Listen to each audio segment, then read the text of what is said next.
So the commission structure is actually pretty good. It has some advantages, but there's some significant disadvantages as well. The metrics and everything was driven by quantity.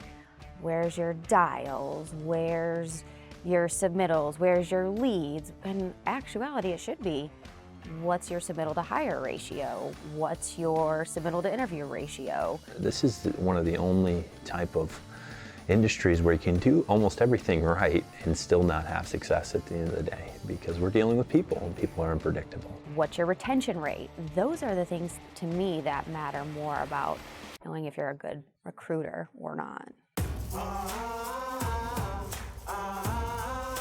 Yeah, so working for a contingent agency has certainly some advantages. I think one of the ones that I can think of right at the top of my head is probably the commission structure, right? Under a contingent model, when you make a placement, you actually reap the rewards of that placement for a long time, depending on the length of the contract. So the commission structure is actually pretty good. It has some advantages, but there's some significant disadvantages as well. What I liked most about contingent recruiting was you got the opportunity to do things outside of the office. So I went to a lot more IT meetups and lunch and learns and just things to really engage with the community. And that's probably my favorite part of contingent recruiting and one of the only things I liked about it. Some of the disadvantages of a contingent placement agency are such. I mean, you're typically trying to find folks who are good enough to be hired, right? Have the skills and the experience to be hired, but those folks are typically working. So trying to convince someone to leave somewhere where they're directly hired with significant benefits and possibly even long tenure to come work for a short-term contract is quite a challenge. So finding the best talent is often a significant disadvantage to contingent agency placements. But when you do, obviously the commission does come through as well. What I didn't like about contingent recruiting was the fact that they preached that they were all about quality over quantity, but in actuality, the metrics and everything was driven by quantity. Where's your dials? Where's your submittals? Where's your leads? In actuality, it should be, what's your submittal to hire ratio? What's your submittal to interview ratio?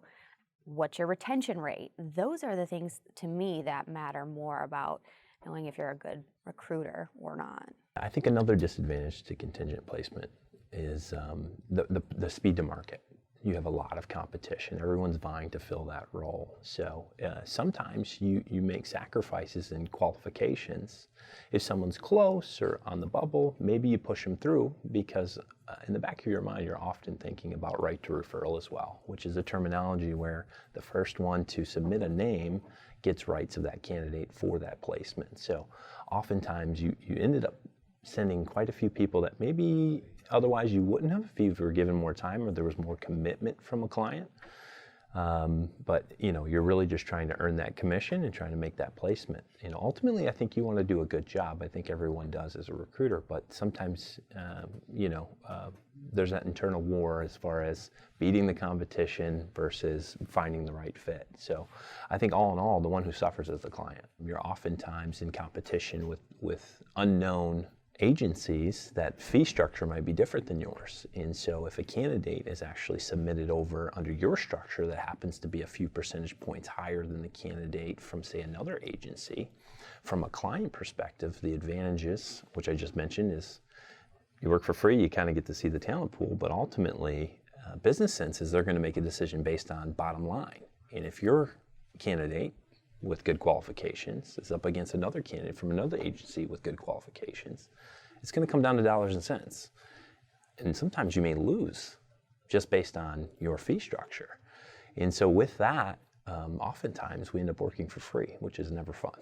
So on the client side, one of the pros for them would be, there's a lack of commitment of a fee for services rendered. So oftentimes they'll utilize multiple companies, staffing companies, to produce candidates at no fee to them, at no cost to them, which significantly is an advantage for them because they get to test the candidate pool, the job market, and see what talent is available.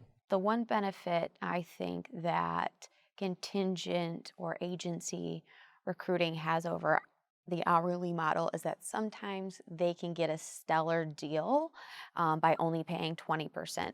Some of these roles out here spend a lot of time, effort, man hours to fill these roles, and depending on the priority of the client, we might be actually spending more of our hours and time than the 20% cost that they're paying. So they might get a deal on some of those harder or challenging roles to find that are going to cost more than 20%. So with the retained model, here's some of the pros for a recruiter. It actually fosters a better relationship with the client. The client's actually invested in the search. They've already put up, in some cases, half of the cost of the search up front. So they really want to see this succeed, so they certainly want to work with you. They're usually quicker in response times, obviously giving you anything you need to set you off on the right foot as far as your search is concerned. But then again, it kind of falls into the same boat where you're oftentimes competing with folks that are under the similar no fee model, and so you're struggling to compete. So there's still a speed to market issue there. The fee is still high for the client, so when considering your candidate versus maybe an internal candidate that applied to the position, they still associate you, they still have an additional fee that if they hire your individual. So sometimes you end up not getting the entire commission. And then sometimes, you're not able to find someone and they've committed a certain portion of the funds to the search, and they're disappointed in the services rendered. So that's another kind of challenge that kind of goes unforeseen in a retained model. I think ultimately retained is, in my opinion, a little bit better because, again, it creates that relationship between recruiter and client that I think is beneficial and is necessary to ultimately find success. So here at Qualigence, I think that we have a very unique model. I think it significantly has its advantages. It's got some of the retained advantage where it fosters relationship with the client, but doesn't have that high cost fee associative disadvantage that you see in a retained model. Under our model, an hourly rate is set forth, much in the same way an attorney fee is projected. So certainly the client is more apt to be working with you and want to see you succeed. The feedback is there, the commitment is there that you're looking for. From the recruiter standpoint, you're giving up a little bit, maybe the ability to earn high commission earnings, but the trade-off would be it's a lot less of a stressful environment. You're not terribly worried about speed to market or giving as many candidates as possible just to try to make a placement so you can get that commission check in the end. What I like about the hourly model is that not all roles are made equal. So right now it's pretty much a standard 20% placement fee in direct hire firms, and that's not always enough for certain type of positions. And in the hourly model, we get to actually charge what it does cost to find those high level, very niche, very specific roles that are out there. It takes more than just a 20% placement fee sometimes, and with the hourly model we have that option. We also have the option to hold ourselves more accountable to metrics based on quality. So it's not about, okay, let's get 5 submittals over there because one of them will work. No, our clients trust us that if we send one candidate over and that's the candidate, they're okay with that.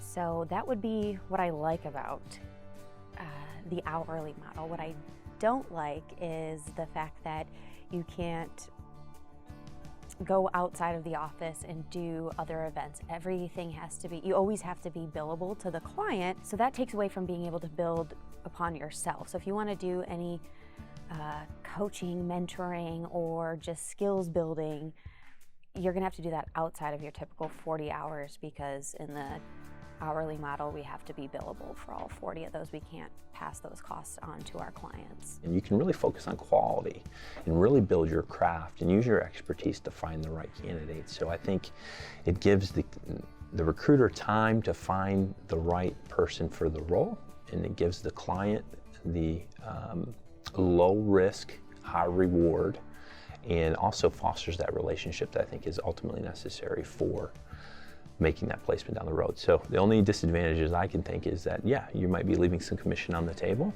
but